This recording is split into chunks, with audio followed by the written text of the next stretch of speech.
Bonjour et bienvenue à toutes et à tous pour cette journée de la réussite qui donne la parole aux femmes. Merci à Véronique Garnaudier et aux équipes de Charlotte Lingerie d'en avoir eu l'idée. Merci d'avoir associé TLM à cette conférence débat. C'est un vrai plaisir pour moi que d'avoir animé cette table ronde sur le thème « Combattre les stéréotypes, quel comportement pour réussir ?» Et pour répondre à cette question, donc 6 invités à mes côtés. Véronique Garnaudier, donc PDG de Charlotte Lingerie. Bonjour. Bonjour. Et merci. Alors prenez bien le micro. Merci d'avoir eu encore une fois l'initiative de cette conférence de débat.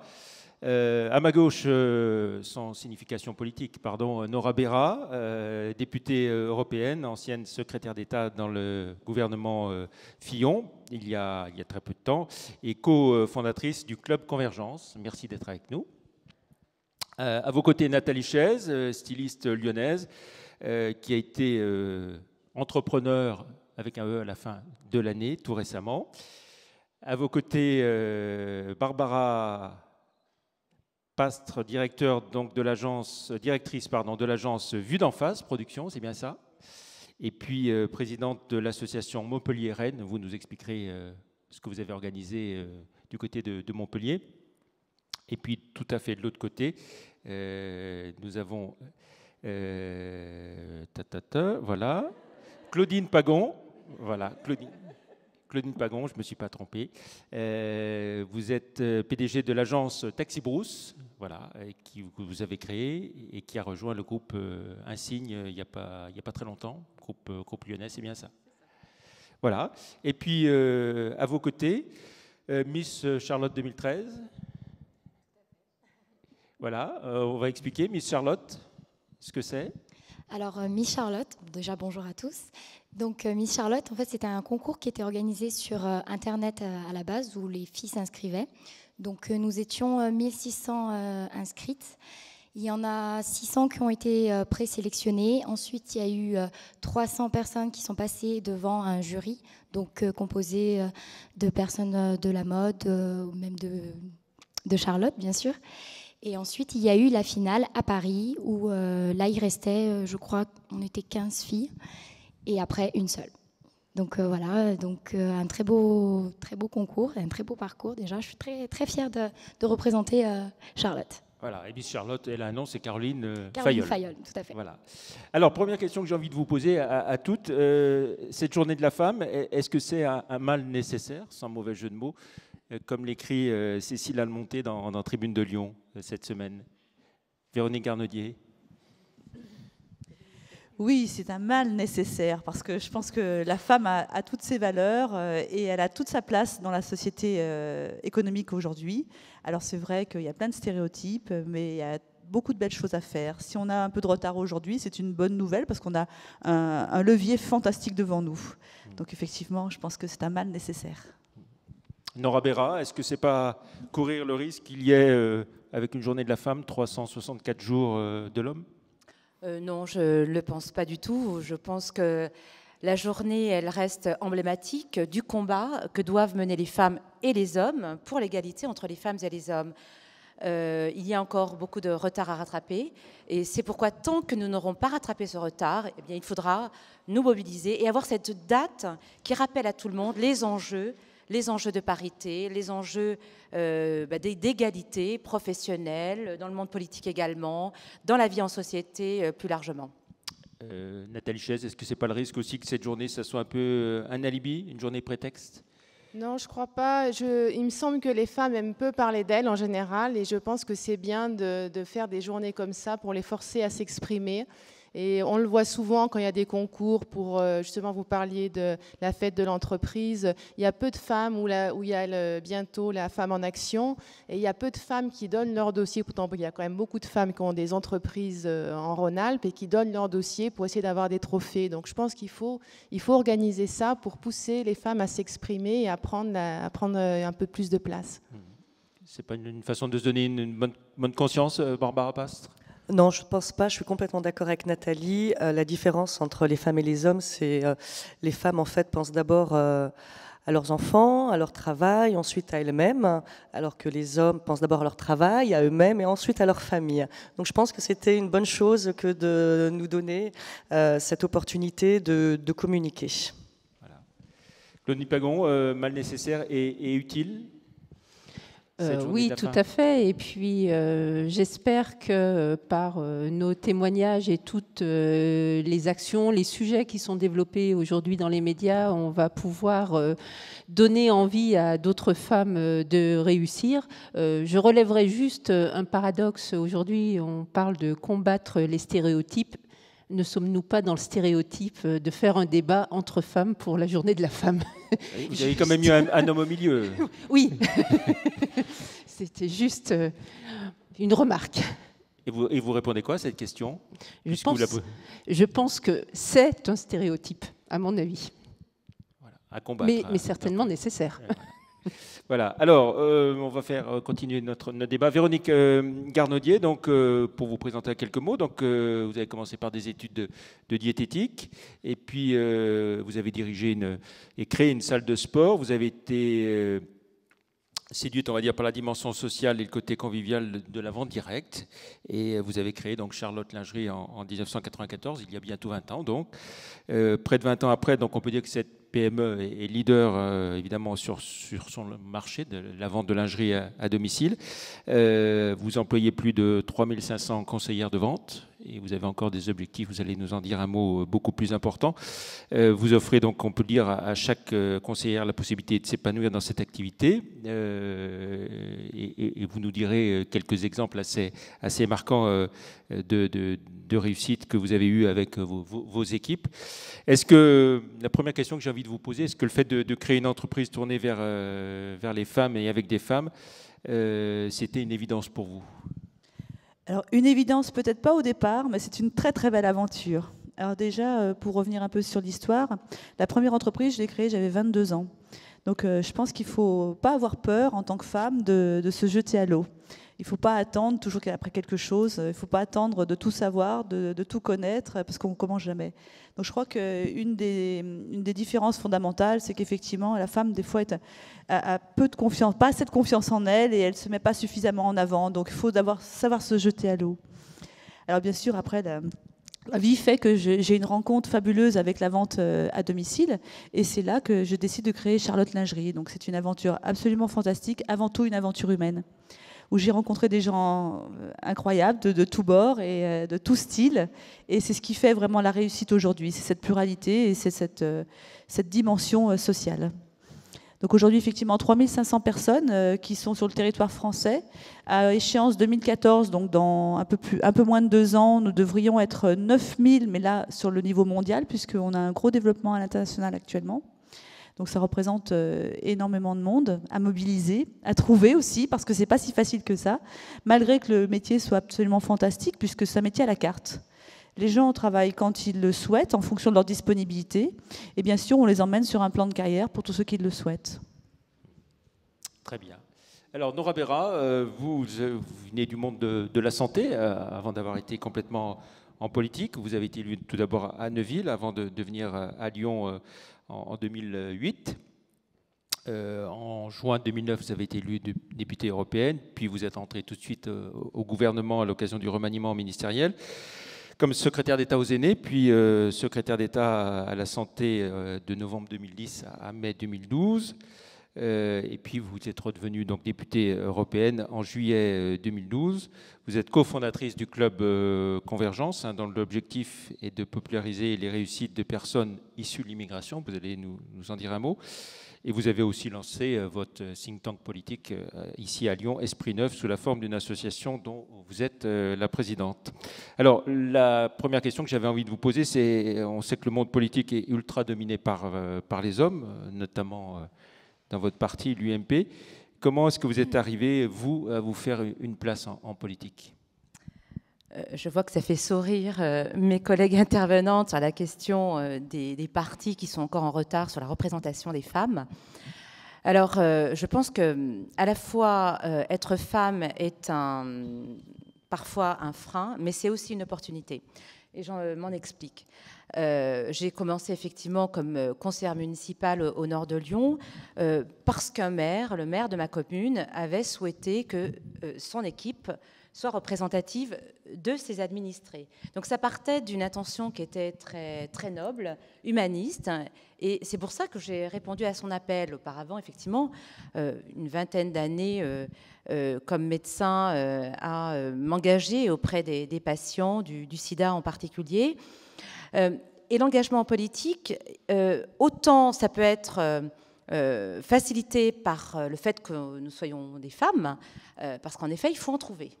Et c'est très difficile, quand on est femme, mère d'enfants, et de surcroît quand on est seule à élever des enfants, eh bien, de pouvoir conjuguer l'engagement politique et la vie professionnelle, la vie de mère. Donc c'est extrêmement compliqué, mais ça repose aussi sur la confiance que ceux qui vous portent à des postes politiques vous font dans l'exercice de vos fonctions politiques. Donc c'est vrai qu'au début, j'avais des responsabilités très, très limitées, et puis petit à petit, tout ça est devenu très important jusqu'en étant membre du gouvernement. J'observe simplement, s'agissant des partis politiques, autant la société est mûre. Je veux dire par là que les électeurs sont très enclins à voir des femmes, et au contraire, je crois que la classe politique masculine commence un petit peu à lasser nos concitoyens, et ils veulent que des femmes les représentent. Quand on voit par exemple ce qui se passe à Paris, c'est assez novateur de voir que des candidates femmes qui se présentent dans la première ville de France. Mais ça ne veut pas dire que les partis répondent encore à des automatismes un peu archaïques. Et mon parti, comme d'autres, ont un certain retard, préfèrent payer des amendes parfois que d'appliquer cette parité. Alors la parité date de 2000, où là, les partis étaient obligés de faire figurer sur les listes autant de femmes que d'hommes, et pour autant, on observe quand même un retard sur les scrutins uninominaux, sur les législatives par exemple, quand on voit que l'Assemblée nationale est représentée à 18% de femmes. Vous imaginez le retard qui est pris, 18% à l'Assemblée nationale, 21% de femmes au Sénat, c'est dire que les partis sont encore très conservateurs. Au Parlement européen, on voit la dynamique qui s'est opérée. Il y avait à peu près 18% de femmes dans les années 80, et aujourd'hui nous en sommes avec 34%, sachant que dans les pays où on a instauré la parité, comme en France, on approche les 50% de femmes sur les listes françaises. Alors, ce qui a amené le Parlement, en tout cas la Commission européenne, à proposer une directive qui date de novembre dernier, seulement en novembre 2012, pour engager les États membres à mettre en place une législation promouvant effectivement la place des femmes dans les conseils d'administration, la parité au niveau des entreprises cotées en bourse et évidemment sur les listes électorales. Donc il y a du retard que nous observons aujourd'hui, mais je crois qu'en l'absence de législation, eh bien, nous n'avancerons pas de façon substantielle pour promouvoir cette égalité. Donc il faut contraindre. Il faut contraindre, malheureusement, tant que ceci n'est pas encore naturel. Oui, parce qu'au niveau des exécutifs, vous pouvez avoir des scrutins de liste où vous avez ce qu'on appelle les scrutins Shabada, un homme, une femme. Mais après, au niveau des exécutifs, on voit des exécutifs toujours largement les exécutifs, plus masculins que alors vous parlez la parité. Des exécutifs dans les collectivités, oui, au gouvernement, ville, les communes, départements, régions. Alors, tous les scrutins de liste instaure la parité, les scrutins uninominaux, le département par exemple, voit justement une place dédiée aux femmes qui est encore en retard. Sur les postes gouvernementaux, on observe aujourd'hui qu'en effet, le président a voulu qu'il y ait une parité dans les fonctions, mais on observe quand même des responsabilités qui sont moindres lorsqu'il s'agit de femmes, puisque les postes régaliens ne sont pas encore occupés par les femmes. En comparaison avec l'ancien gouvernement, où on a eu, par exemple, il y avait effectivement moins de femmes, mais il y avait des postes régaliens, ministre de l'Intérieur, de la Justice, ou encore économie et finances avec Christine Lagarde. Voilà. On va revenir au monde de l'entreprise. Nathalie Chaise, vous êtes styliste lyonnaise bien connue. Vous avez été propulsée à l'avant-scène lorsque vous avez gagné un concours international de mode qui était présidé par Paco Rabanne. Vous avez créé votre entreprise en 1985 avec votre mari. Depuis, la marque Nathalie Chaise a pris son envol et compte aujourd'hui une trentaine de salariés. Combien de points de vente au total ? Un peu plus de 200. J'ai 8 boutiques en propre et puis à peu près 200, 250 boutiques en France et à l'étranger qui me diffusent. Voilà, alors vous dites que pour vous, l'entreprise est une formidable aventure humaine, riche d'enseignements, qui demande beaucoup d'engagement, que vous recommandez à tous. Alors, la question que j'avais envie de vous poser, y compris chez les stylistes, il y a encore pas mal et beaucoup d'hommes. Est-ce que la force de Nathalie Chaise, c'est pas d'avoir été associée depuis le début à son mari et d'avoir fait ce tandem gagnant ? Oui, bien sûr. Je pense que la réussite est dans la complémentarité homme-femme. Ça amène beaucoup de choses. Donc, je pense que c'est aussi très important. En ce qui me concerne, le fait d'avoir été une femme pour dessiner une collection de femmes aussi, je pense que c'est une chose qui est aussi importante, bien qu'il y ait des tas d'hommes qui dessinent des collections féminines et qui réussissent très bien. Mais je pense que du coup, la mode de femmes dessinée par des femmes est un petit peu différente parce qu'elle travaille sur la réalité. C'est-à-dire quand je dessine mes collections, je pense à moi, je les porte, je les vis, donc je fais quelque chose de plus concret. Donc le fait d'être femme, je pense que c'est important pour ça, en tout cas que ça crée un travail différent. Et dans la réussite de l'entreprise, bien sûr, donc moi aussi j'ai démarré jeune puisque j'ai monté l'entreprise, j'avais 23 ans. Et je pense que j'avais envie de faire quelque chose, pas forcément de la réussite, mais aussi d'aller au bout de ma personnalité, au bout de mes envies. Je pense que ça, c'est très féminin. Les femmes qui montent une entreprise ont vraiment envie de créer une histoire, faire quelque chose. Et le fait de la réussite n'est pas vraiment forcément le moteur, c'est vraiment de s'épanouir, d'avoir une sorte de volonté pour pousser les frontières et pour aller plus loin. Très bien. Merci de ce témoignage. Barbara Pastre, donc après la direction d'une société spécialisée dans la création et la réalisation de salons professionnels et d'événements, vous avez fondé votre structure, Vue d'en face Production, qui gère des projets, donc on va dire avec enthousiasme, générosité et toujours avec la passion de votre métier. Vous êtes également une femme engagée et mobilisée. En 2008, vous avez décidé de créer la Montpellier, trait d'union Rennes, R-E-I-N-E, une course à pied de 4 km en plein cœur de Montpellier, organisée donc le jour de la fête des mères, pour lutter ensemble contre le cancer du sein. En 3 ans, l'association Montpellier-Rennes a ainsi pu reverser plus de 15 000 € à la recherche contre le cancer. Alors j'ai envie de vous demander, entre Vue d'en face Production et Montpellier-Rennes, qu'est-ce qui compte le plus pour vous aujourd'hui ? Alors, ce qui compte le plus pour moi, ça devrait être mon entreprise. Et non, en fait, c'est mon association qui me prend 80% de mon temps. Si j'étais un homme, je pense que j'aurais réagi complètement différent. J'aurais plutôt misé sur mon entreprise. Mais mon cœur et ma passion pour les autres et pour l'humain en particulier, pour la femme, fait que mon engagement dans cette association est total. Donc, je suis seule dans mon entreprise, je suis seule dans mon association. Depuis 5 ans, j'organise la Montpellier-Rennes, donc une course à pied contre le cancer du sein. Et à cette occasion, j'ai rencontré un homme fabuleux, parce que ma réussite aussi, c'est grâce aussi à des hommes, parce que je voudrais vraiment le signaler. Je pense que sans les hommes dans ma vie, sans 3 hommes, je n'aurais pas pu être la femme accomplie que je suis aujourd'hui. Et c'était important de le dire à l'occasion de la Journée de la femme. Le premier homme qui a compté a été mon premier patron. Je travaillais à Bercy à l'époque, à Paris, et qui a été un homme, un chef d'entreprise patriarcal. Et j'aime beaucoup cette façon de manager son entreprise, qui mettait vraiment ses collaboratrices à l'honneur. Alors il avait un côté très sexiste, c'est-à-dire qu'il nous obligeait à nous maquiller, nous obligeait à mettre des jupes, des talons, mais derrière ce sexisme, en fait, il voulait que chaque femme de son équipe se révèle. Et grâce à lui, toutes ses collaboratrices ont une grande carrière. Ensuite, il y a un autre homme qui a compté dans mon parcours professionnel. C'était mon premier associé Voilà, il m'a trahi. Et donc, ce qui m'a donné la force de monter ma propre entreprise pour lui prouver que j'en étais capable. Et puis, le troisième homme est le professeur Lamarck, qui est un cancérologue émérite à Montpellier. C'est à cause de lui que je fais toutes ces actions, car c'est un homme de 84 ans exceptionnel.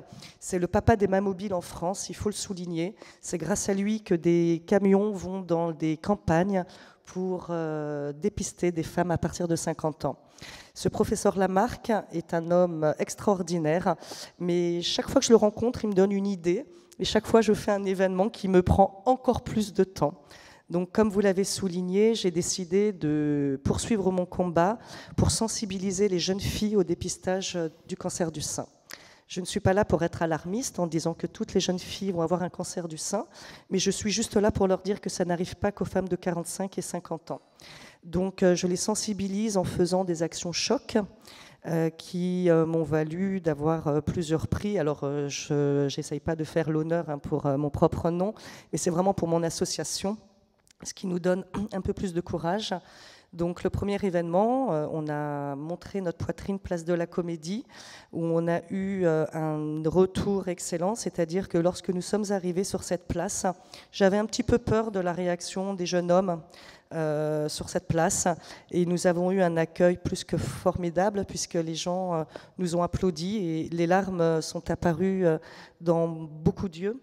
Et puis le deuxième événement, suite à cet événement Place de la Comédie, j'ai eu le témoignage de jeunes filles qui m'ont dit « bravo d'en parler, parce que personne ne parle de nous ». Donc je ne pouvais pas rester avec ces témoignages sans rien faire. Alors on a décidé de monter une exposition photo avec le témoignage de 10 jeunes filles. Ce qui a été très très émouvant, puisque pendant 2 ans, lors de cette préparation d'exposition, on a perdu 2 jeunes filles, et ça a été très très éprouvant à monter, mais le résultat est là. Cette exposition a été vue par plus de 20 000 personnes. Elle est très provocatrice, rien que par son thème, ce crabe qui nous pince les miches. Mais je voulais parler aux jeunes avec leurs propres mots et avec des images. Une exposition qui est itinérante. Qui est itinérante dans toute la France.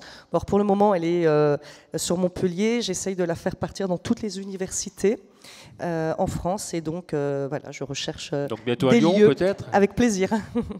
Voilà. Alors, et puis un événement sportif aussi. Oui, un événement sportif. Donc, je sais que vous avez la même sur Lyon. Donc, ça s'appelle la Montpellier-Rennes. Et c'est un parcours de 4 km dans l'Écusson. On est aussi autonome que votre organisation. Et c'est un événement qui réunit plus de 4000 personnes. Et pour moi, il était essentiel de la faire le jour de la fête des mères. Je suis moi-même maman de 4 filles. Donc, j'avais vraiment envie de faire cet événement le jour de la fête des mères. Et je voulais aussi que les hommes participent à cet événement. Je ne voulais pas qu'elle soit exclusivement féminine, parce que lorsque j'ai des témoignages de papas qui ont perdu leur femme et qui se retrouvent seuls avec leurs enfants, pour moi, il était primordial de les associer à cet événement. Donc combien de coureurs ? 4000. Je suis ravie parce que ça fait 4 ans et voilà, c'est mon bébé, c'est mon 5e bébé. Voilà. Et à Lyon, ça s'appelle courir pour elle. Tout à fait. Merci beaucoup de ce témoignage. Claudine Pagon, après un parcours au sein de grandes agences de publicité, vous avez décidé de créer votre propre agence en 2000, Taxi Brousse. Vous nous direz pourquoi ce nom. En parallèle, vous êtes également très engagé dans la vie associative. Vous êtes vice-président du Centre des jeunes dirigeants en 2012, administrateur du Club des entrepreneurs, et vous encouragez et soutenez des initiatives entrepreneuriales. Alors, pourquoi ce nom, Taxi Brousse ? Alors, Taxi Brousse, nous sommes une agence de communication qui sort des autoroutes de la communication et qui va chercher toujours des nouvelles voies, des nouveaux chemins pour mener des actions de communication. Voilà. D'où le nom et puis cette image tout-terrain, efficacité qui caractérise bien l'agence. Voilà. Alors, votre agence a rejoint un groupe lyonnais. Oui, le groupe Insigne.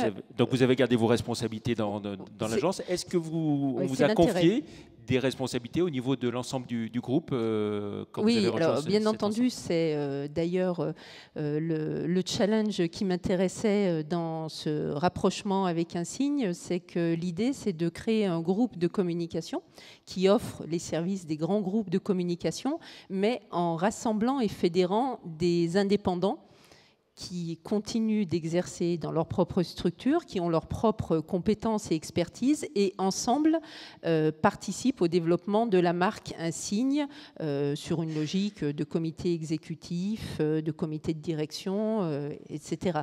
Donc ça, c'est assez intéressant. Effectivement, j'ai des responsabilités. Je me sens très bien dans ces nouvelles fonctions.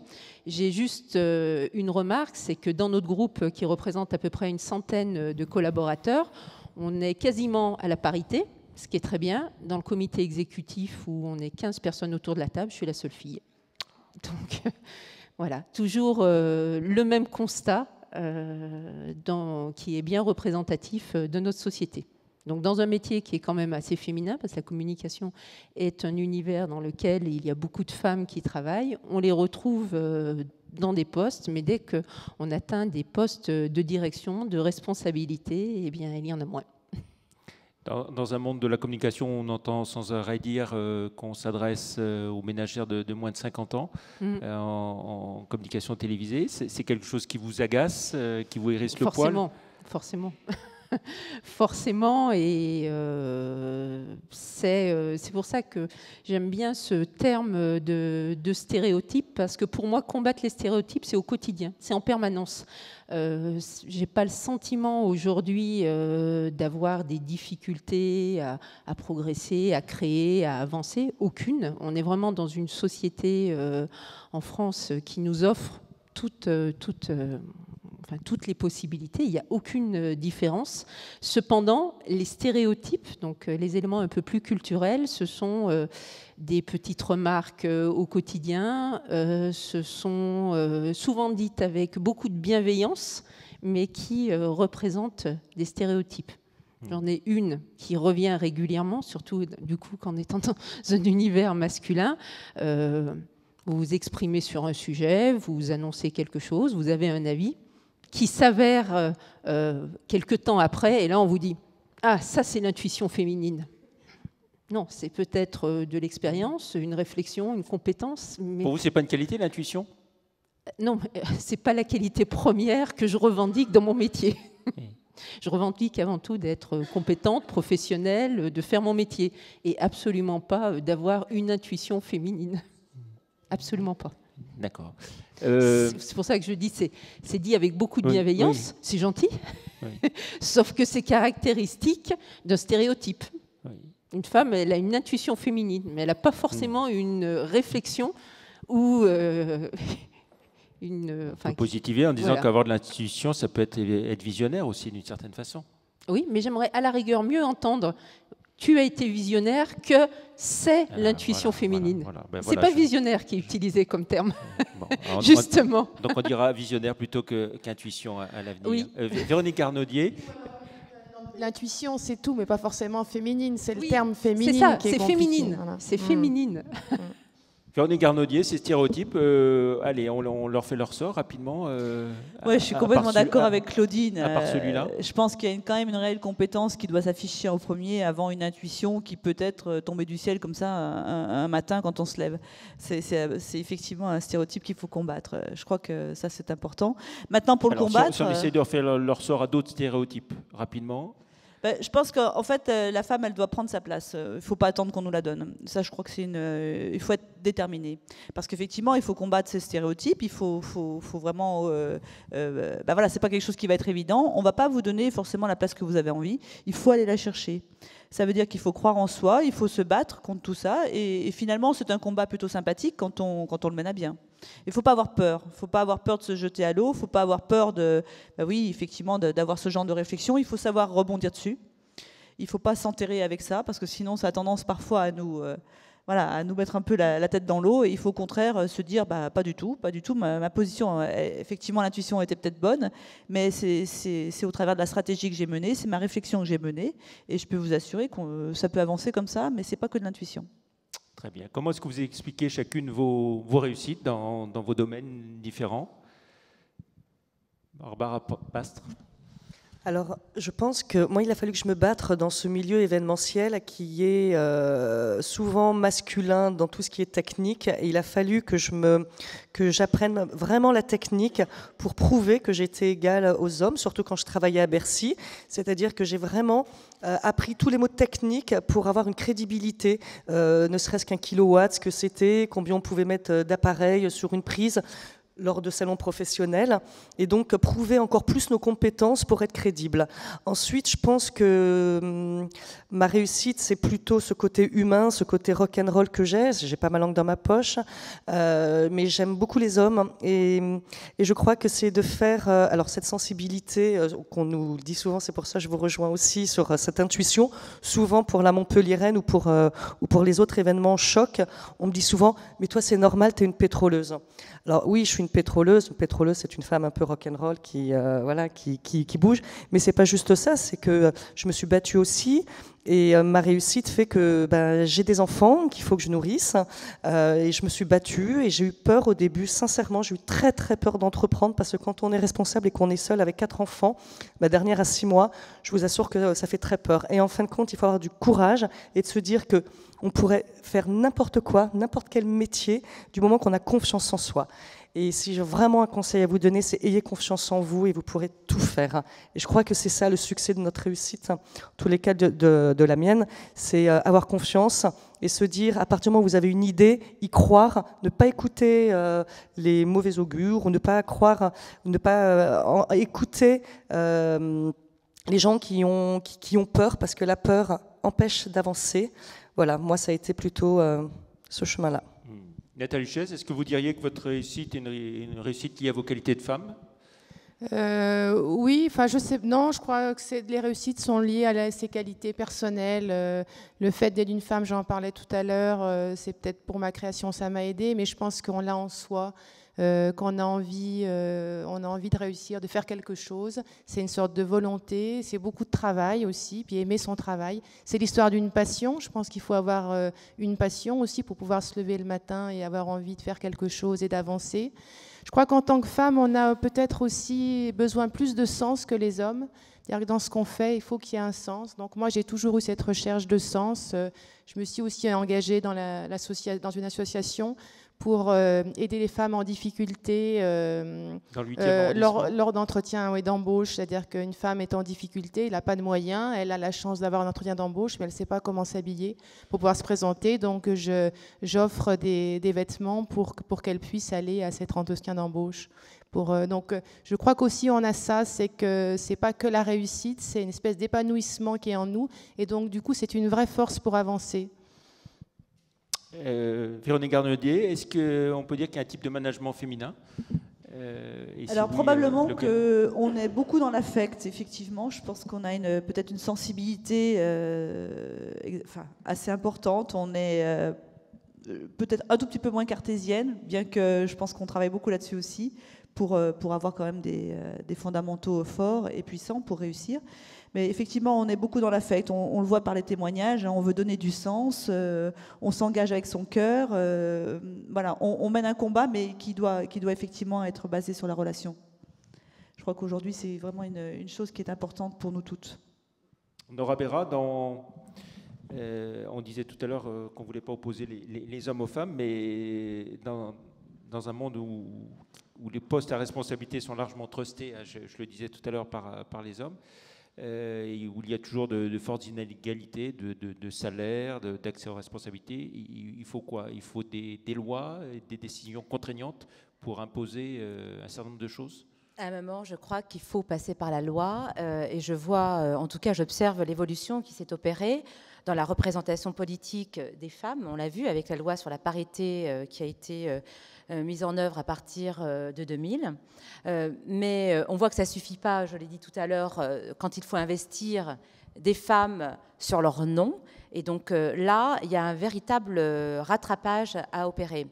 Dans le monde de la santé, puisque c'était le milieu dans lequel j'ai évolué pendant 20 ans, on observe toujours la même chose.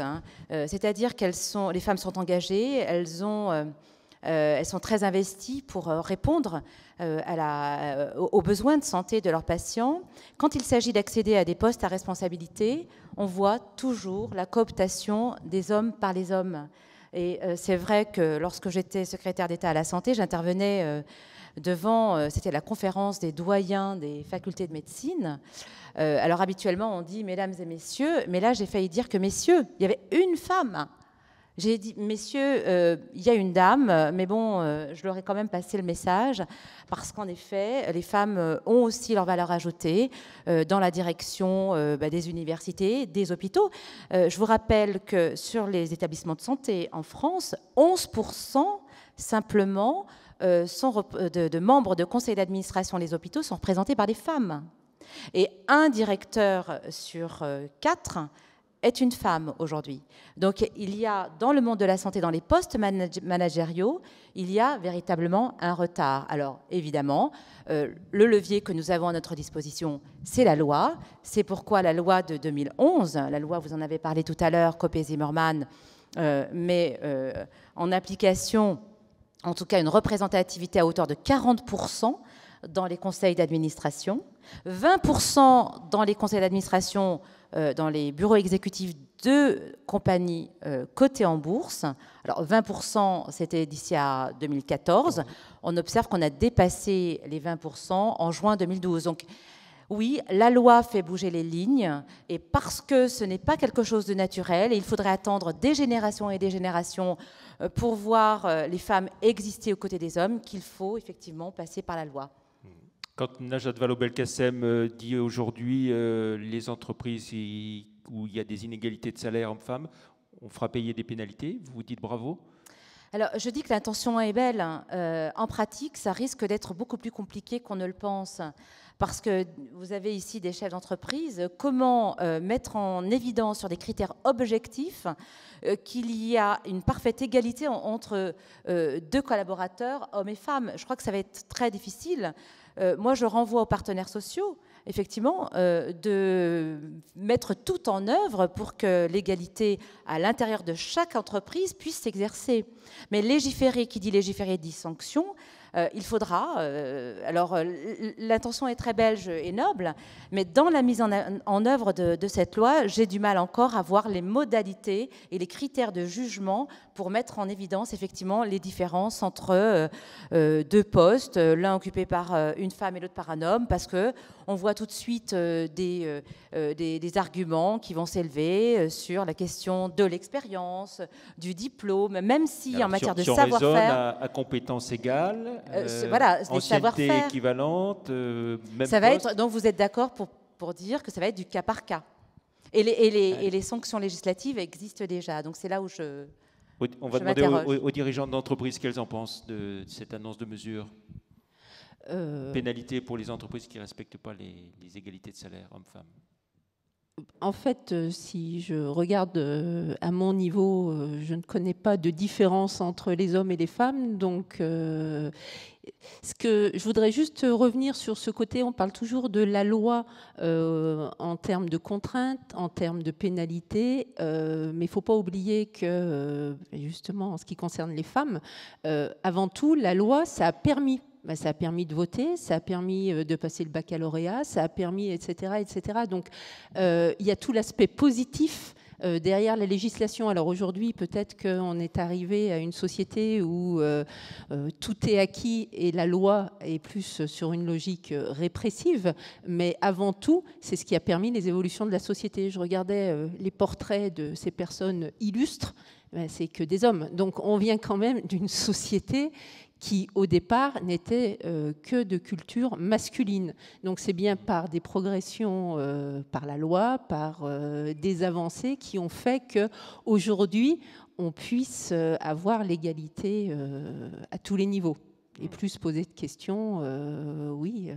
Il y a un livre qui est sorti récemment sur ces femmes qui ont fait progresser la République et qui parle simplement la première femme qui a passé le baccalauréat, la première femme qui a été avocate et quand elle a prêché, enfin, on ne dit pas prêché, elle a prêté serment, pardon, la salle, tout le monde est sorti de la salle parce que c'était inadmissible qu'une femme ose devenir avocat. Donc la loi a quand même eu des effets très bénéfiques à ce niveau-là. Vous évoquiez ces portraits, on est dans l'ancienne salle du tribunal de commerce, ici, qui a déménagé depuis. Véronique Garnaudier, vous avez été, alors non pas présidente du tribunal de commerce, mais présidente de chambre quand même pendant... Oui, de la deuxième chambre, au tribunal pendant 10 ans, et avec différents postes, en tant que juge du contentieux général, après présidente de la deuxième chambre, et juge commissaire ensuite en fin de mandat. Oui, c'est un lieu prestigieux, et je pense que Claudine a raison, c'est-à-dire que... Normalement, on ne devrait pas avoir besoin de la loi pour y arriver, mais c'est un accélérateur. C'est un accélérateur qui va nous permettre d'aller plus vite, sinon je pense qu'on mettra effectivement plusieurs décennies avant d'atteindre un quota égalitaire. Nora Béra, sur le fait que les femmes ont 2 vies à gérer, la vie professionnelle, la vie familiale, plus que les hommes quand même. Je ne peux pas m'empêcher aussi d'observer ce qui se passe dans d'autres pays. Et en particulier, pas loin de chez nous, quand on voit ce qui se passe en Tunisie, quand on voit ce qui se passe en Égypte notamment, où les femmes en Égypte manifestent à côté d'hommes, elles se font violenter, parfois violer. Et quand on entend les responsables politiques dire « mais les femmes ne doivent pas manifester à côté des hommes parce qu'elles vont susciter les violences ». Et donc, il ne faut pas se demander pourquoi ensuite elles sont victimes de violences. Eh bien, moi, je dis que nous avons un devoir de solidarité vis-à-vis de ces femmes-là parce qu'elles ont participé aux révolutions arabes. Elles étaient actrices elles-mêmes. Et donc, c'est en cela que je rebondis sur la question de la place des femmes en politique. Il faut que les femmes existent en politique pour faire évoluer les législations, la dimension féminine dans la société. Et si les femmes restent en marge de la vie politique, eh bien la société n'évoluerait pas si vite que cela.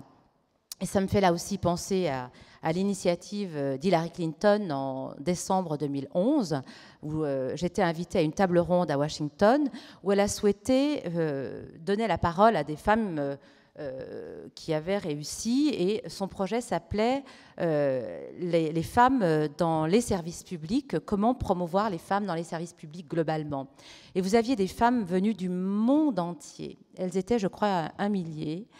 J'ai eu la chance de participer à une table ronde, et on voit que ces femmes, dans ces pays où leur place est encore si difficile à prendre, à quel point elles attendent de nous, femmes de pays occidentaux, elles attendent de cette solidarité et la mise en réseau de ces femmes. Je pense, tout à l'heure, le vice-président de la Chambre de commerce disait les réseaux, les clubs de femmes sont un véritable levier pour que les femmes puissent s'organiser. Mais moi, je dis, au-delà des clubs de femmes à l'intérieur de notre pays, ce sont les clubs, les réseaux internationaux qui feront que nous ferons exister cette solidarité entre les femmes, où qu'elles soient, pour leur donner confiance en elles, pour leur dire que c'est possible et qu'elles continuent à se mobiliser parce qu'elles ne sont pas seules dans ce combat. On évoquait tout à l'heure, Véronique Garnaudier, le fait que les entreprises dirigées par des femmes ont de très belles rentabilités, souvent même meilleures que les entreprises dirigées par des hommes. Pour quelles raisons ? Déjà, je pense que c'est une bonne nouvelle pour faire valoir nos droits. C'est un bon levier pour répondre justement à des propos sexistes. Et qu'il faut le dire haut et fort. Voilà. Ma question, c'était donner la recette du succès aux hommes. Qu'est-ce qu'il faut faire alors ? Alors déjà, je vais rebondir un peu sur tout ce qui a été dit. Je crois qu'effectivement, on doit mener plusieurs vies en parallèle. C'est-à-dire qu'on n'a pas qu'un seul dossier devant nous dans une heure de travail. On ouvre plusieurs dossiers à la fois. On a le côté famille qui est important quand même. Le côté responsabiliser maison. C'est vrai qu'à un moment donné, s'il n'y a plus rien à manger le soir, il faut quand même qu'on se bouge. Et il faut quand même y penser à un moment donné dans la journée. Et malgré tout, il faut rester compétente et en ligne. Donc il y a une grosse organisation. Je pense que le côté organisationnel est très fort de fait de notre fonction de femme, de mère de famille, etc. Donc on doit s'organiser et peut-être qu'on a une certaine efficacité qui est due à cette obligation d'être sur plusieurs fronts à la fois. Donc ça peut être déjà une piste. Je crois aussi qu'on gère beaucoup avec notre cœur. Ça, c'est le côté peut-être un peu maman. On gère avec notre cœur et aussi avec une compétence. Je crois qu'aujourd'hui, au niveau des diplômes, on n'a rien à envier aux hommes. Donc peut-être que c'est une des pistes sur lesquelles on peut aussi réfléchir sur pourquoi les femmes ont des entreprises plus rentables. Une autre chose aussi, c'est que la femme, comme elle se met moins en avant, elle manque un peu de confiance en elle. Donc quand elle y va, il faut qu'elle soit bien armée. Donc peut-être qu'elle se jette à l'eau un peu moins facilement et de ce fait, quand elle y va, eh bien, elle a une performance marqué. Alors maintenant, c'est un point de vue assez engagé. Peut-être que je peux demander à mes collègues. Nathalie Chess, pourquoi les entreprises dirigées par des femmes ont une meilleure rentabilité que celles qui sont dirigées par des hommes? Je suis tout à fait d'accord avec ce qu'a dit Véronique. Je pense que c'est exactement ça. Je pense que notre difficulté en tant que femme, c'est vraiment de gérer ce rôle de femme, éventuellement chef d'entreprise ou femme qui travaille, de mère de famille et d'épouse. Et que la difficulté, elle est là. Et que quand on arrive à gérer les trois, c'est là où ça marche. Et qu'il faut pas il faut vraiment pousser les hommes à partager à la maison le travail, parce que ça peut se partager, ça peut se faire très bien, et c'est justement un échange, et ça peut créer des choses intéressantes. Les enfants aussi, il faut les responsabiliser, et c'est bien même pour eux par la suite d'avoir une mère qui travaille, qui a peu de temps à leur consacrer, mais quand elle en a, elle le donne correctement. De ne pas se laisser étouffer par les contraintes familiales. Et je crois que l'idée, c'est vraiment ça, c'est d'arriver à une complémentarité entre l'homme et la femme, et c'est là où on pourra faire de grandes choses. Claudine Pagon. Oui, et je pense que la notion de réussite n'est peut-être pas la même. C'est-à-dire que quand on échange entre femmes chefs d'entreprise, on a plutôt, enfin, dans la discussion, je rencontre plutôt des gens qui ont eu envie de progresser pour eux-mêmes, par curiosité, par enthousiasme, par passion, mais pas forcément pour réussir. Donc on est plutôt sur des logiques progressives, par étapes, et qui consolide plutôt une entreprise que de partir dans des projets peut-être hasardeux pour réussir à tout prix. Mais plutôt une démarche construite et progressive dans la vision de l'entreprise. Alors pour terminer cette conférence débat, la dernière question que j'ai envie de vous poser à toutes, la grande force des femmes sur laquelle elles bâtissent leur succès, c'est quoi selon vous? Et si vous deviez donner des conseils aux hommes, regardez comment on fait. Quel est le conseil que vous leur donnez? Voilà.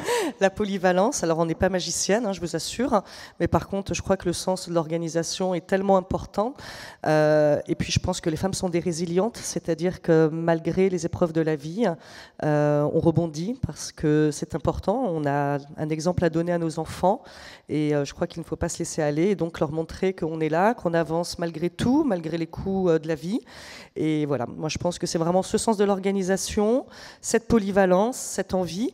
Je voudrais juste rebondir, c'est vrai que quand on est femme chef d'entreprise et qu'on se rencontre entre consoeurs, on parle moins de chiffre d'affaires que de contentement quand on a réussi un beau dossier, et de se dire oh, mon client il était tellement content, mais jamais on parle de chiffre d'affaires, je vous assure.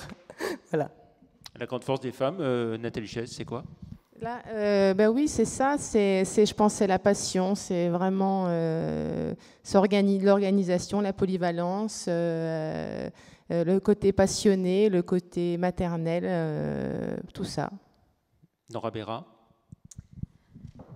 Tout d'abord, c'est croire en soi. Je pense que les femmes, parfois, sont les premières. Elles se font de l'autocensure. Elles sont les premières à s'inhiber et à ne pas croire leur potentiel. Donc la première chose, c'est de croire en soi et de se dire que à compétence, à diplôme égal, on est aussi performante et peut-être plus performante que les hommes. Donc la première chose, c'est effectivement l'estime de soi, la confiance en soi. Ensuite, c'est ce qui, moi, a fait, en tout cas mon parcours, c'est être constant sur ses valeurs. C'est l'engagement, le sens de l'engagement, et de se dire que parce qu'on a cet objectif, on se donne un objectif qui est tourné vers les autres.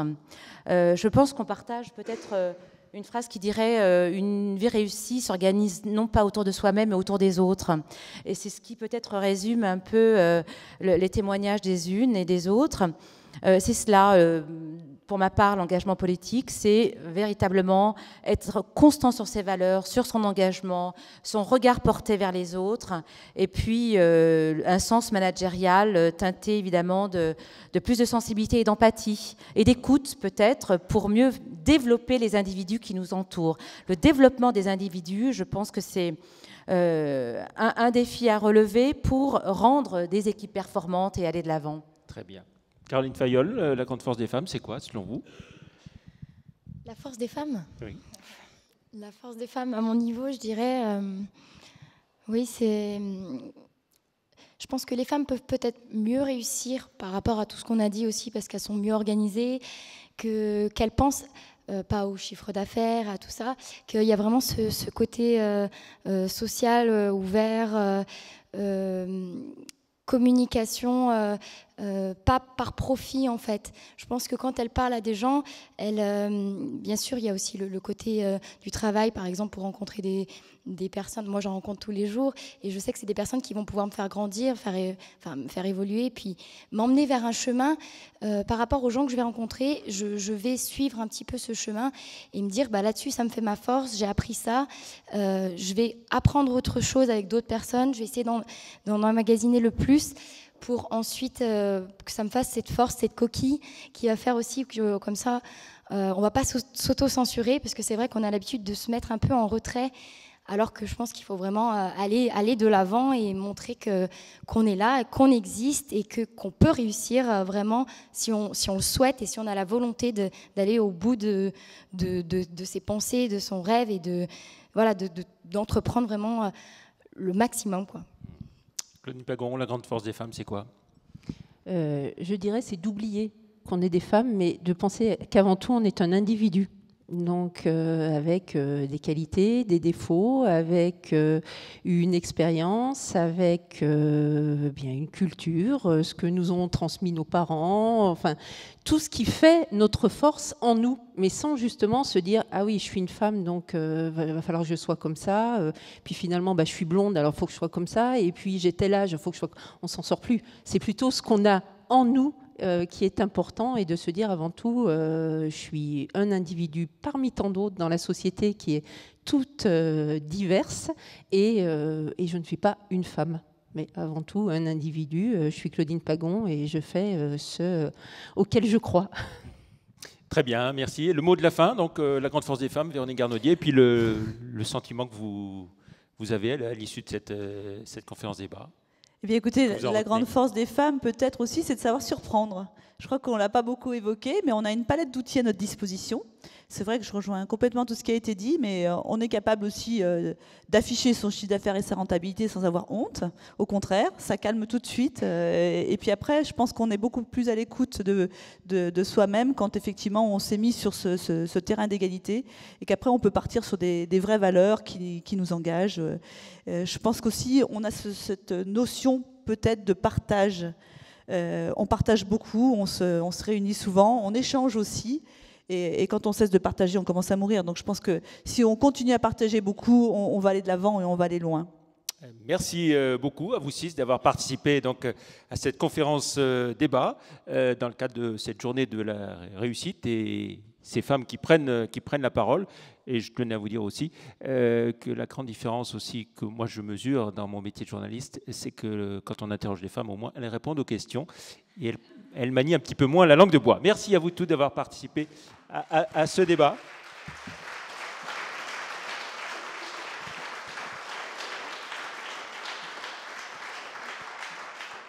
Avant tout, je voulais vous remercier de la qualité de cette conférence débat, et c'est vrai que c'est toujours agréable d'avoir des exemples de réussite au féminin.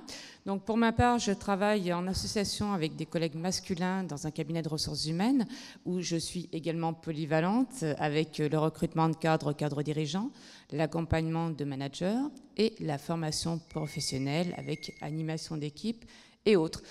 Donc, ce que je voulais simplement apporter, c'est qu'effectivement, j'ai constaté depuis environ 5 ans une évolution des mentalités en entreprise qui est notable, notamment au niveau des directions des ressources humaines, souvent des femmes d'ailleurs, et qui ont pas mal de leviers pour faire bouger l'entreprise, notamment avec effectivement la promotion des talents en interne, avec des accompagnements. Et effectivement, ça fait plaisir parce qu'on voit qu'il y a vraiment une réelle préoccupation de l'entreprise de respecter la parité.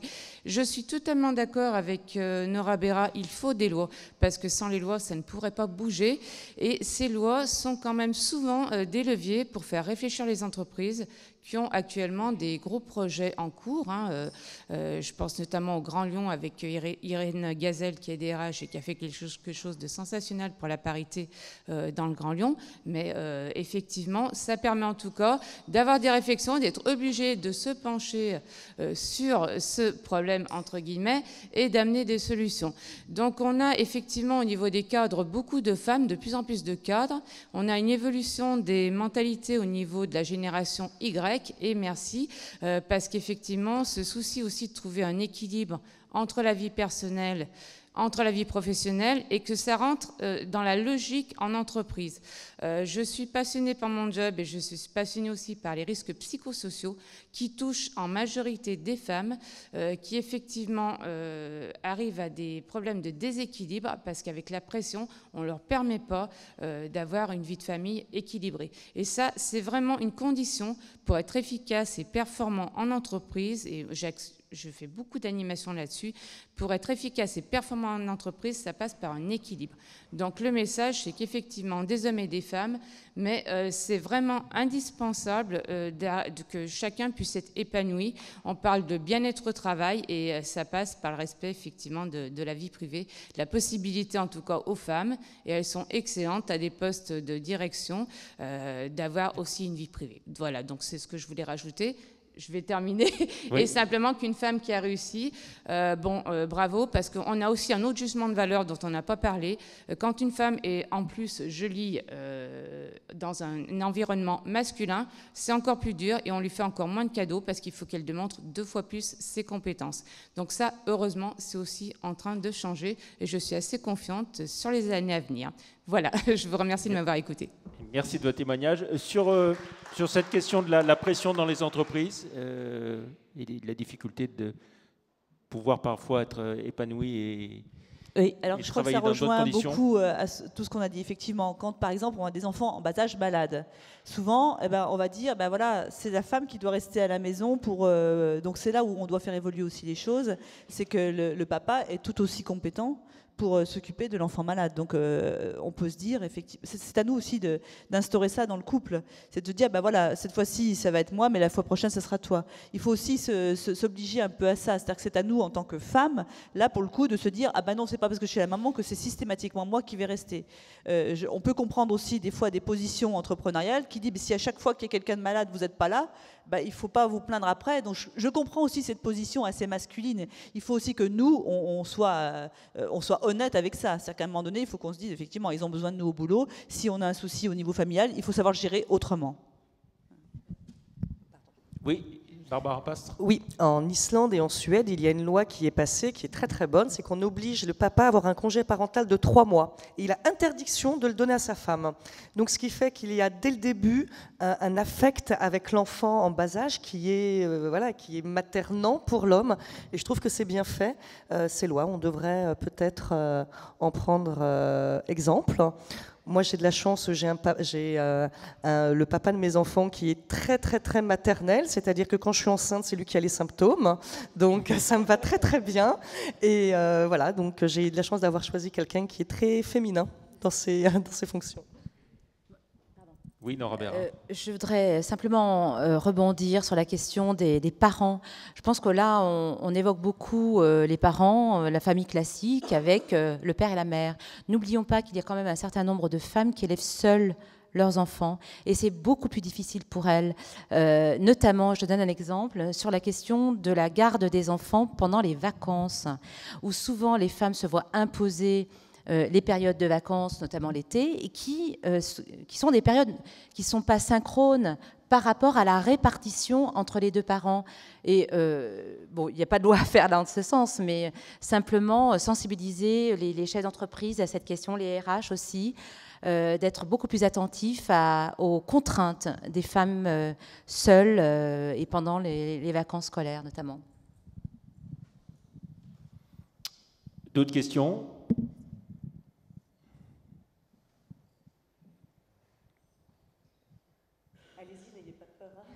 On ne va pas vous manger. Jetez-vous à l'eau.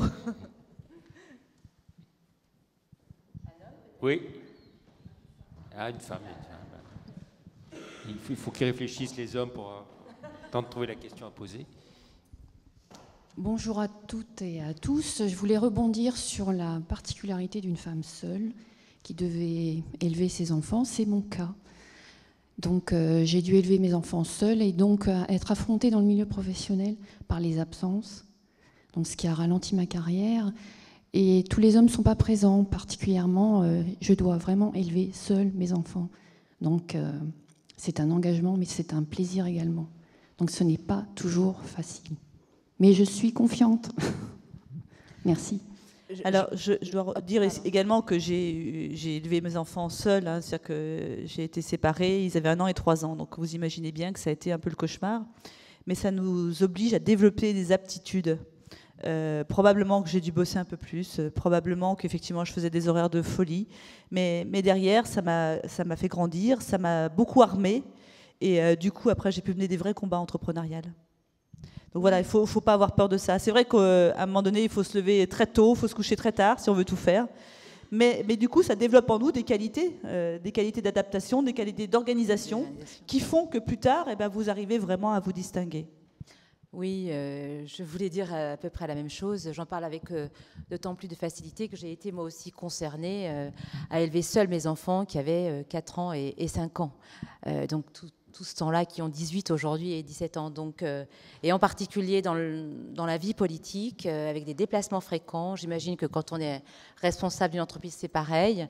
Donc c'est particulièrement difficile et ça demande à innover, à rechercher des relais aussi. Bien sûr, des ressources intrinsèques en matière d'organisation, de réactivité, mais aussi de savoir trouver les bons relais dans l'entourage familial ou amical. Donc il faut avoir aussi un bon réseau autour de soi. Et je pense aussi que c'est une réflexion, on parle d'égalité, on parle de loi justement pour amener le maximum d'égalité, mais est-ce que l'égalité, c'est pas aussi reconnaître la différence et les différences ? Donc, et comment on aménage la société pour que chacun puisse s'exprimer dans sa différence et pas forcément sur une notion d'égalité à tout prix. Nathalie Chaise, l'égalité, c'est aussi reconnaître les différences. Oui, je pense que c'est tout à fait ça, et même justement dans le but de s'épanouir, parce qu'on est tous différents, et il faut tous s'inventer notre vie, et c'est une très bonne piste. Ouais, moi, je suis tout à fait d'accord avec ça. Barbara Pastre. Moi, je voulais rebondir sur ce que vous disiez justement. Sincèrement, ayez confiance, je suis dans le même cas. J'ai élevé mes 3 filles toutes seules. J'ai adopté un premier enfant et ensuite j'ai été seule avec 2 petites filles de 3 et 4 ans. Et c'est ce qui m'a donné ma force en fait. Alors, peut-être que j'ai eu la chance d'être entourée par ma famille. Bon, elle n'était pas toujours là, mais sincèrement, j'ai été quand même aidée par le milieu familial et le milieu amical. Et voilà, donc depuis peu, j'ai un compagnon avec un nouveau bébé, mais je vous assure que c'est ce qui a fait ma force et le courage de me lever le matin.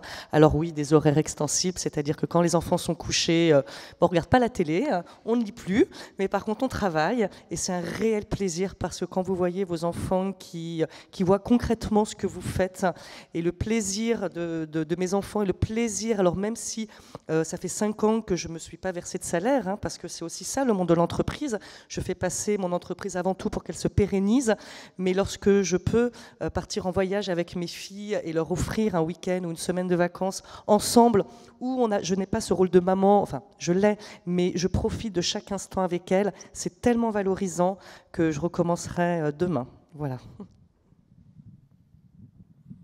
Autre question ? Oui. Martine Collonges. Oui, je voudrais revenir sur vous l'avez évoqué, sur les conseils d'administration qui ont été féminisés et qui doivent se féminiser progressivement. Moi, je voudrais attirer votre attention sur un point. Il se fait que j'ai aussi un passé d'élu et que j'ai bénéficié effectivement, comme l'exprimait Nora Berra, de la diversification des conseils municipaux. C'était dans les années 80. Là, on ne m'a pas parlé de formation et on a pensé que, en tant que conseiller municipal, je pensais que On devait penser que j'avais une compétence suffisante. Je suis dans 2 conseils d'administration. Je suis rentrée dans un conseil, pas du tout parce que j'étais une femme, parce qu'ils avaient déjà leur quota de femmes très largement. Dans un autre, parce qu'il fallait l'ouvrir. Et là, aujourd'hui, il y a des associations qui mettent en avant des formations.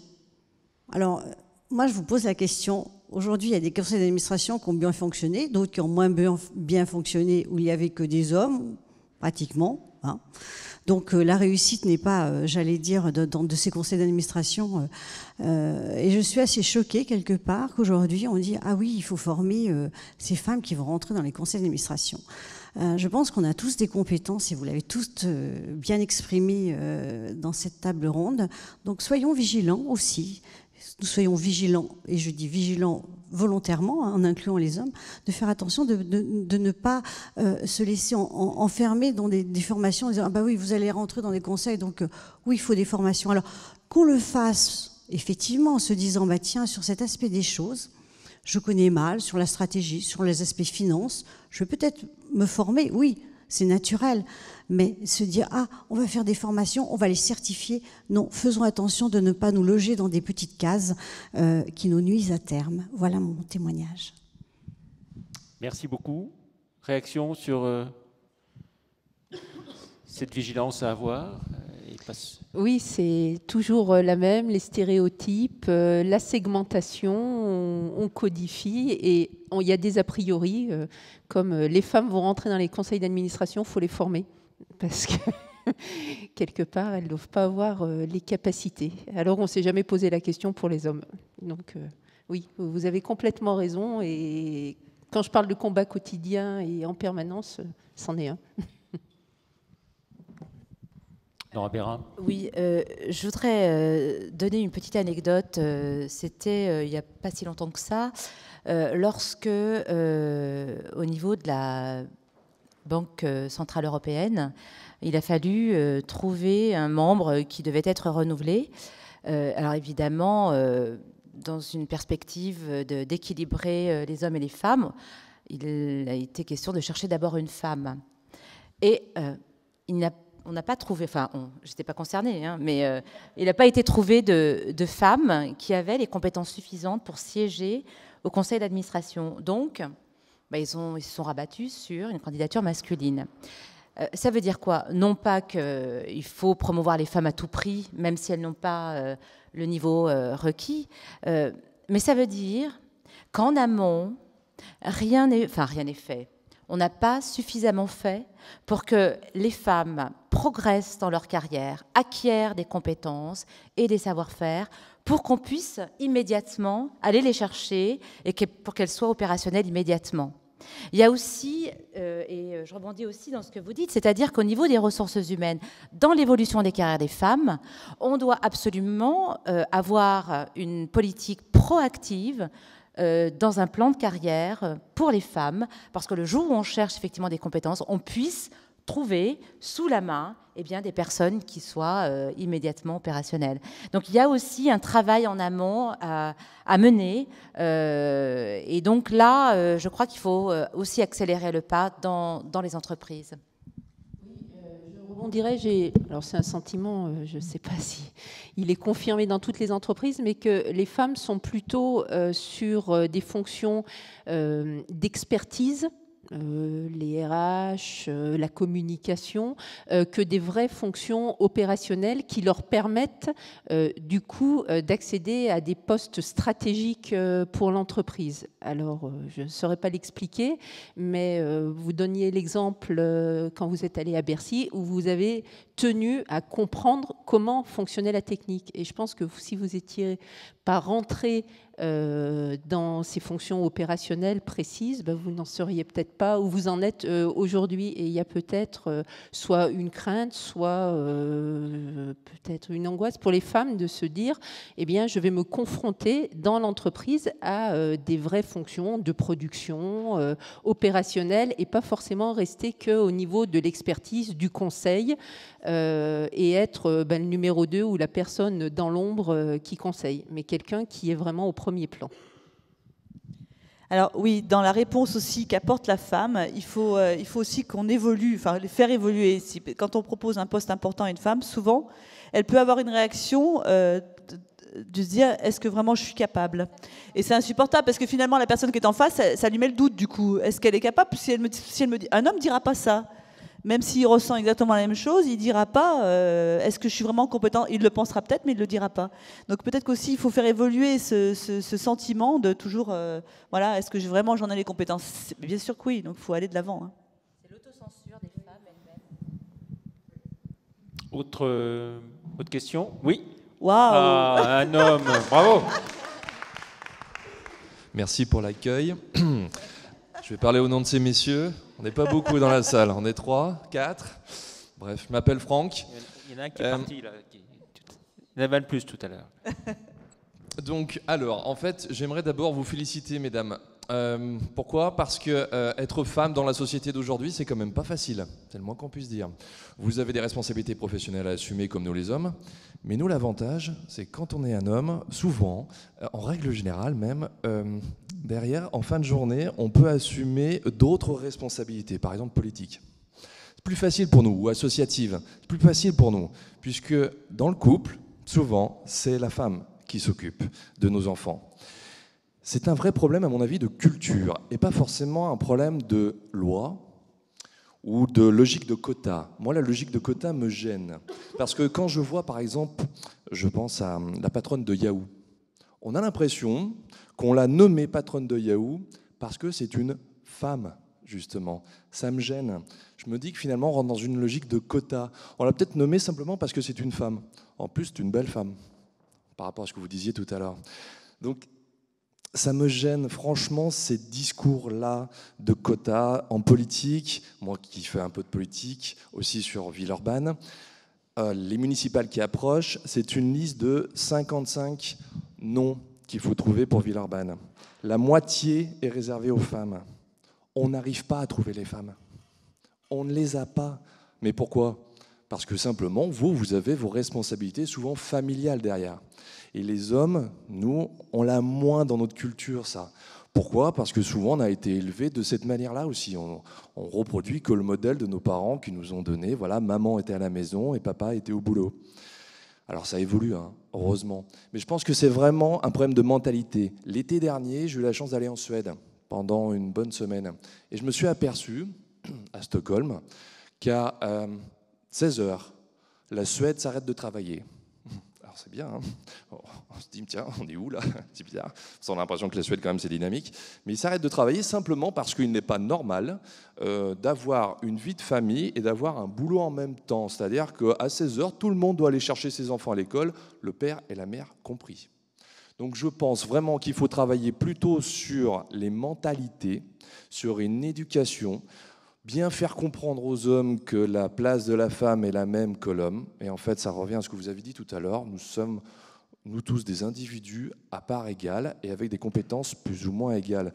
Mais ce n'est pas parce que vous êtes une femme, pardon, vous le dire aussi directement, mesdames, que vous êtes plus compétente qu'un homme. Et bien sûr, ça marche dans l'autre sens. Les hommes, ils ont eu la chance souvent d'avoir accès plus facilement à des études. Mais finalement, moi qui ai fait l'EM Lyon, à l'EM Lyon, vous avez autant de femmes que d'hommes. Donc ce n'est pas un problème de formation finalement. Vous les avez, les compétences. Mais c'est souvent aussi un problème, vous l'avez dit tout à l'heure, de confiance en vous. Enfin, de mon point de vue. Mais il y a plein d'hommes qui n'ont pas confiance en eux non plus. La preuve, avant qu'un homme prenne le micro aujourd'hui, ça a été difficile. Et j'ai hésité, j'ai réfléchi. Un homme a besoin de réfléchir pour poser la question. Mais c'est vrai. Donc, pas vraiment une question que je vous pose, mais simplement un témoignage d'homme pour vous dire que faisons avancer ensemble les mentalités pour y arriver, pour faire changer la société. Et prenons modèle sur des sociétés plus nordiques qui ont bien avancé sur ces questions-là, sans pour autant imposer des règles. Je suis chef d'entreprise aussi. Quand j'entends qu'il va falloir m'imposer des quotas et que sinon je vais être condamné, je travaille dans les services à la personne. Je n'ai que des femmes autour de moi. Moi, j'ai le problème inverse. Je ne trouve aucun homme pour faire les métiers dans les services à la personne. Ah, on parle d'autre chose encore, mais enfin, il y a des hommes qui travaillent au SMIC aussi. Enfin, ça, c'est encore...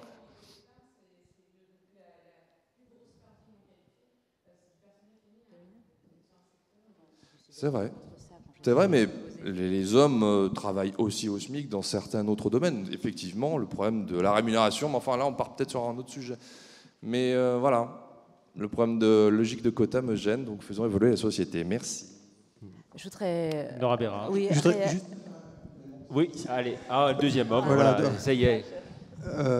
On se sent plus fort. Hein. Les mentalités, ça commence le soir à la maison sur le partage des tâches ménagères. Moi, je dirige une société de conseil à Lyon. On a la parité à Lyon.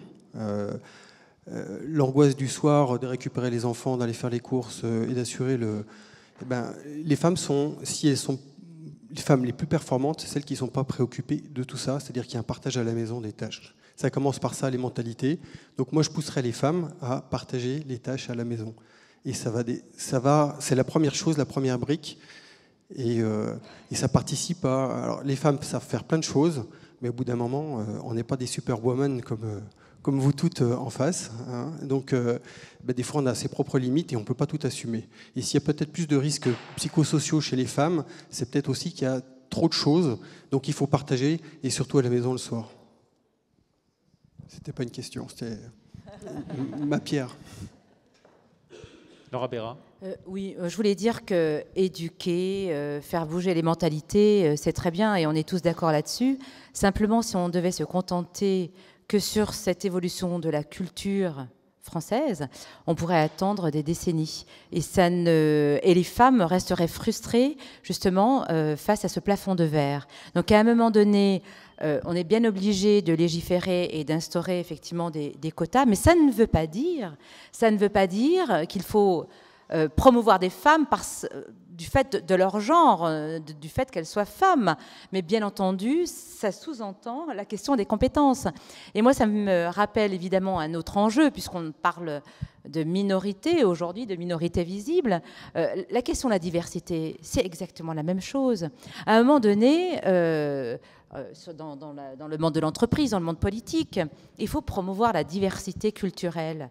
Alors oui, mais dès qu'il y a une personne issue de l'immigration, de la diversité culturelle, on vous affiche une étiquette alibi. Vous êtes là pour être un alibi à ceux qui vous ont donné cette place. Et ça, c'est insupportable. À aucun moment, on se dit que vous êtes là parce qu'effectivement, vous avez quelque chose à apporter, vos compétences, votre expérience aussi, qui peut être mise à disposition du bien commun.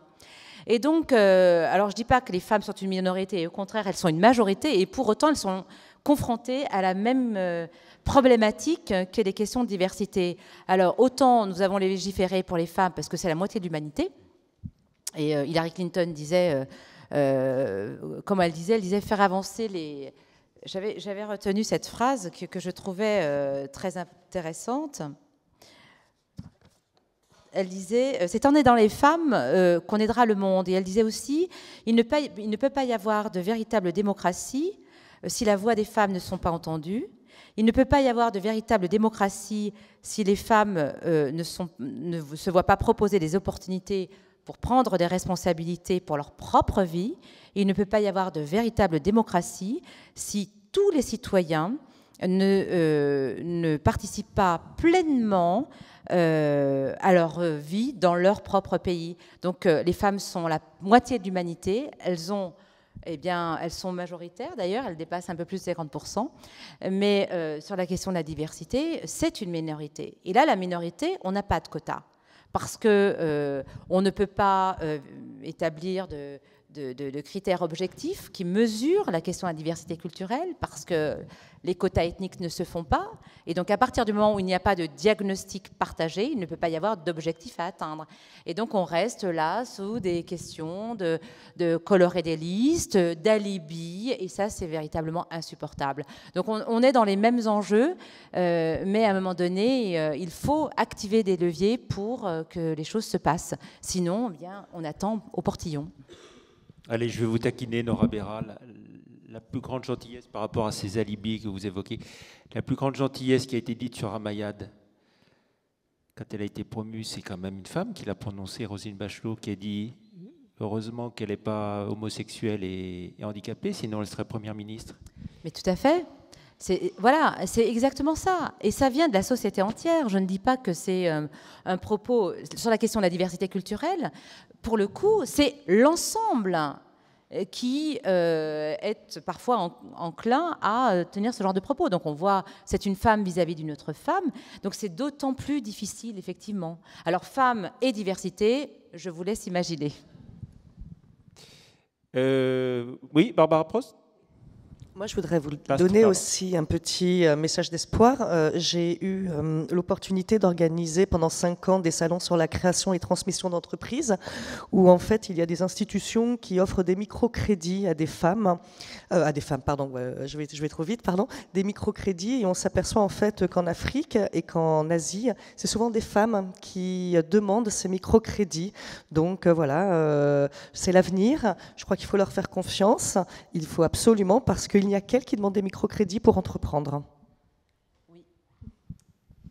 Et j'apporte un éclairage peut-être sur la... Pardon, il y avait peut-être quelqu'un d'autre qui voulait prendre la parole. Non, allez-y. Non, c'était sur le microcrédit et le professeur Younous qui avait instauré, qui a eu un prix Nobel de la paix en 2006, pour effectivement avoir mis en œuvre ce microcrédit, qui finalement a intéressé majoritairement des femmes. Et je rebondis parce que nous avons signé une pétition il y a le mois dernier ou il y a 2 mois au Parlement européen, parce que une première ministre du Bangladesh a voulu avoir la main mise sur cette banque pour essayer de mettre au niveau du directoire un membre du parti. Et donc ça, évidemment, ça compromet l'essence même et la philosophie même de cette banque qui était indépendante et qui était administrée majoritairement par des femmes. Et donc voilà. Caroline Fayolle, vous qui êtes représentante de la plus jeune génération ici, on a beaucoup dit que c'était une question de mentalité qu'il fallait faire évoluer. Vous sentez les mentalités évoluer dans les plus jeunes générations ? Oui, oui, complètement. C'est vrai que, comme je vous le disais, je ne retrouve pas cette vision, moi. Bon, après, comme je ne suis pas encore rentrée dans le monde du travail, mais même les hommes commencent un petit peu, je trouve, à chaque fois qu'ils vont faire peut-être une blague un peu sexiste, ils vont s'auto-censurer ou ils vont se dire « mais non, mais en fait, je ne le pense pas du tout ». Tout de suite, ils vont réagir dessus en montrant en fait que il n'y a plus autant d'écart entre ce que pouvaient penser leurs parents et eux-mêmes, en fait. C'est vrai que c'est de la génération, enfin ma génération en quelque sorte. Moi, je le ressens beaucoup moins, donc à mon avis, elle existe déjà moins. Voilà, Véronique Garniaudet, peut-être pour le mot de la fin. Oui, alors je crois qu'il faut... Après, mais... Voilà, c'est vraiment un mot très positif, parce que les choses changent quand même. Quand on se remet un demi-siècle en arrière, je crois qu'il y a eu un chemin... super important pour les femmes de fait, et tout l'espoir est devant nous. Donc la bonne nouvelle, c'est ça, c'est qu'on a une marge de progression et les choses s'accélèrent. Donc que ce soit par les lois, que ce soit par les mentalités, que ce soit par la famille, etc., que ce soit par les exemples de la Suède, etc., il y a vraiment des belles choses à faire. Et je crois que la confiance en soi des femmes, elle doit encore grimper. La vie, elle est toujours plus belle quand on l'écrit soi-même. Il faut vraiment écrire la sienne. Et alors moi, j'encourage toutes les femmes à écrire la leur, parce que c'est ce qui fait avancer, c'est ce qui est très beau dans la vie. Très bien, merci pour cette belle conclusion. La vie est plus belle quand on l'écrit soi-même. Véronique Garniaudet. Encore une fois, merci à vous toutes d'avoir participé à cette conférence débat. Et puis on va se retrouver autour d'un buffet, d'un verre de l'amitié pour poursuivre nos échanges. Merci à vous.